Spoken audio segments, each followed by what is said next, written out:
Hello guys, welcome back to our channel. In this video, I am going to discuss about array sorting and array copy and view. So you know already about how to sort an array. So see there are so many type of functions or many algorithms in order to sort an array like merge sort, quick sort, bubble sort, like that. And if you want to use any type of that algorithm, you can use on your own. But here Python consists of its own sorting algorithm, and if you want to use that, then you can pass an array to the sort function. So if you want to know more about sorting, then you can check the description for the link that I am going to provide. See, there are so many. I mean, there is somewhat I need to say. So if you are having any depth in the array, I mean like this nesting in the array. Let me take this is the array 1 comma 2 comma 3, and here there is another array sub array like this.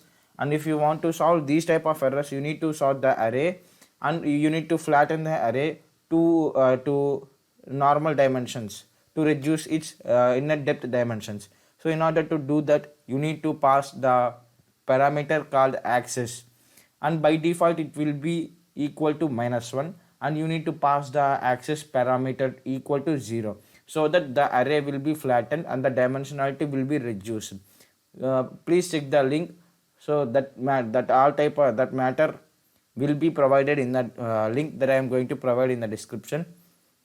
And now I am going to discuss about Python Numpy copy and view. See here, copy means copying the content from one location to another location.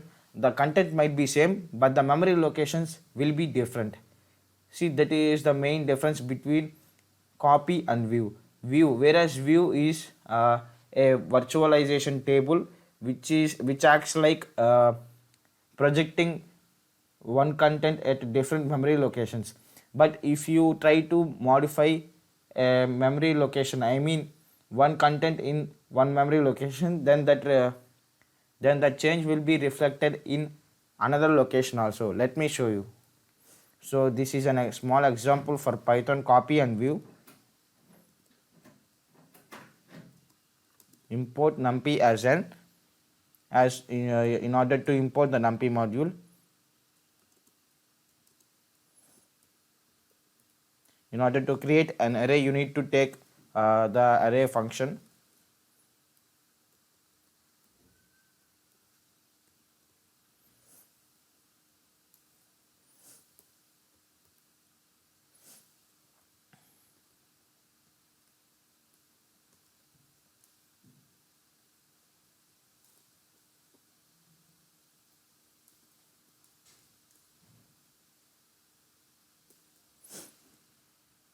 Okay, let me print the input array that we taken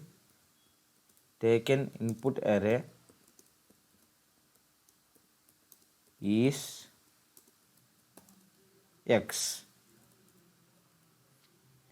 and let me print the id. So many members, I think so many members know what id will do. Id will generate the memory location that is present at the that we are going to pass in the parameter. If you want to know the memory location of x, then you need to pass the parameter as x to id function. Id of x returns the memory location that is presented at x. And let me copy the input array to variable x. So now the content will be equal, but if we change the array, I mean if we change the array at x location, then that reflections will be done to y variable also. Let me show you. Print id of b, and this is how we are going to create a view. And here I am going to change the variable. I am going to change the shape of matrix from 3 by 4 to 4 by 3. 4 by 3. This is how we are going to change the shape of the matrix to like this. I mean 3 by 4 to 4 by 3 like this. And I am going to print the array, input array, to check whether the input array has been changed to 4 by 3 order or not. Okay, I'm going to Run this p.py. See here the taken input array is 5274 and I mean in the order of 4 by 3, and the memory locations of id of x and id of y is are same, but whenever we are going to change, I mean the shape has been changed, then the input array also changed to 4 by 3 order, and this is how the Python numpy view and array copy will be, and these concepts will be helpful while you are dealing with some competitions. And in order to reduce the memory space also we are going to use views. So I hope you like you like watching this video. I think you learned something new. Please hit like and subscribe to our channel if you didn't subscribe yet. Have a great day.